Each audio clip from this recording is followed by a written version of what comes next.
حضرت ابراہیم علیہ السلام اور حضرت حاجرہ کا نکاح پلیز ضرور سنیے گا۔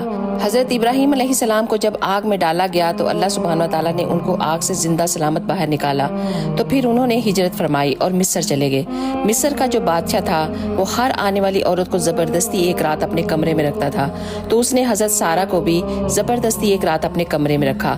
جیسے ہی وہ ان کی طرف ہاتھ بڑھاتا تو اس کا ہاتھ سوکھ جاتا، جب پیچھے کرتا تو ٹھیک ہو جاتا۔ تو اس نے سوچا یہ تو کوئی اور بات ہے، تو اس نے اپنی پیاری بیٹی حضرت حاجرہ کو حضرت ابراہیم علیہ السلام کے نکاح میں دے دیا۔ اس وقت حضرت ابراہیم علیہ السلام کی عمر 80 برس کی تھی اور حضرت حاجرہ کی عمر 20 برس کی تھی۔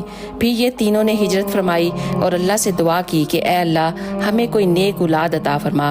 تو پھر تقریباً 84 سال کی عمر میں اللہ تعالیٰ نے حضرت حاجرہ سے ایک بیٹا آپ کو عطا فرمایا جس کا نام حضرت اسماعیل علیہ السلام تھا۔ سبحان اللہ۔ اگر ویڈیو اچھی لگی ہے تو پلیز ضرور شیئر کیجیے گا۔